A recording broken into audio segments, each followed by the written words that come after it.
What's up, Brandon Smitley here, BrandonSmitley.com, bringing that training log video with commentary. Week 9, Day 3 of XPC Finals Meet Prep. This was actually my dynamic effort upper body day. Normally I would have my dynamic effort lower body day, but due to the low back issues, I've pushed things back and shifted things around. So basically on Monday I got some light upper body work in at the rec like I normally do, and then did some light lower body work at the rec on Tuesday. You can keep up with those training logs that aren't filmed over at Elitefts. But then Wednesday I got my speed bench work in. So basically that just got bumped up a day compared to normal. So usually it would be on Thursday. I ran with the reverse band speed benching for my last little wave here. The idea for this was basically to keep some heavier weights in my hands, especially considering it's going to be a day out further than normal, and trying to keep the residual close to meet day. So it's going to be probably a little off more than what I'd like, but kind of just got to adapt and take what I can. Most of the work has been done at this point, so it's really just to keep some weight in my hands. So I had 8 triples with 275 and the light bands with the assistants, and then basically got to work up to a moderate single with that setup again to keep some heavy weight in my hands. Still benched flat-footed. I again can bench tucked, but I just figured at this point there's really no reason to do it.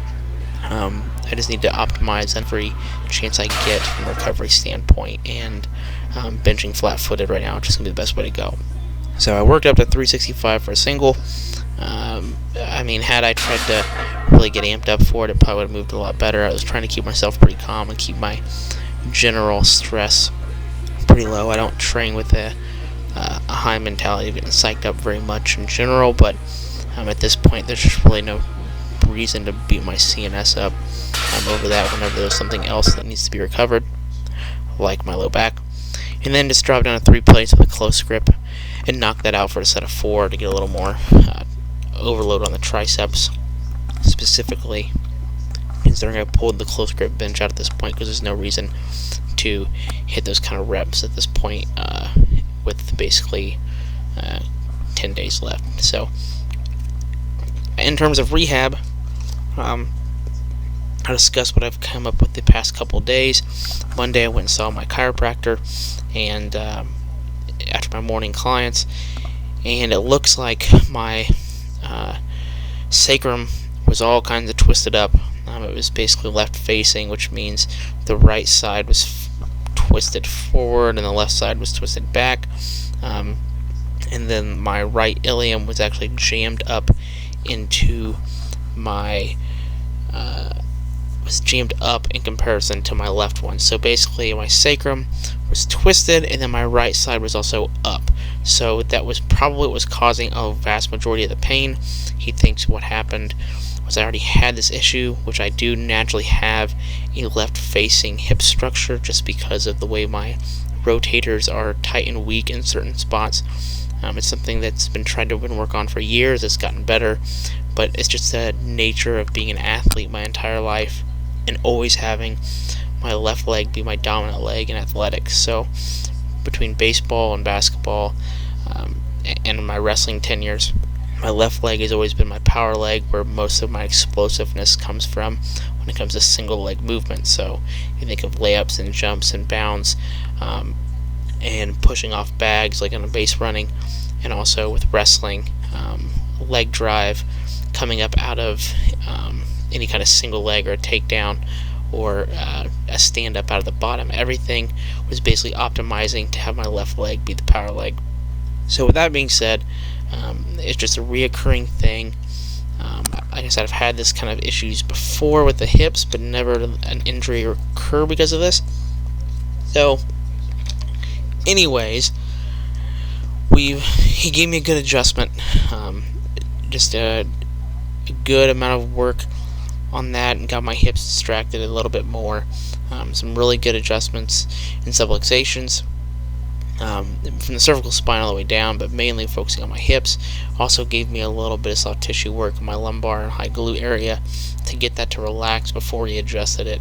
And it did adjust pretty well. My pain immediately dropped within the next few hours, pretty substantially. So by this time, Monday, I was feeling around a 4 out of 10 when I had pain issues with certain movements. Again, otherwise, my normal daily movements were absolutely pain-free, a 0 out of 10. So I continued some stim and ice and everything on Monday and on Tuesday. Pretty typical stuff that I haven't really been changing, but however, I also have added in the PRI movements, the 90-90 hip lift specifically, with the deep diaphragmatic breaths, and then also working on some left internal rotation exercises and some right external rotation exercises to help strengthen those up as much as I possibly can before the meet, to try to keep that pelvis in a good solid position, at least until the meet. It might be something I had to stay on top of maybe for 6 to 8 weeks, but if I can really hammer it for these next 10, 12 days, it should be enough to help stabilize and recruit the proper musculature that A, that's needed to lift, but B, hold my pelvis in the correct position to let me do what I want to do, which is excel on the platform. So based upon all that, we've basically decided that I'm going to be going in and get tune-ups for my hips, a total of 4 before the meet, basically Monday and Thursday of this week and next week, and then we'll see where we're going to go. I may have to go get adjusted again after the meet if things get a little wonky, but at least my chiropractor is doing his role in this process, and I really appreciate that. He's doing a fantastic job. And then basically came to Wednesday for this bench press training session, and things felt even better. Pain was like around a 3, maybe a 2.5. Only very few minor things kind of got to it. So we're in the right direction. Another adjustment on Thursday. I'm hoping that brings the pain down substantially more, and then I'm going to keep up on the rest of my rehab like I have been. So not the best news, but it's news in the right direction, and ideally right now, that's all I really want. So thanks for checking in. You can keep up with everything over on elitefts.com.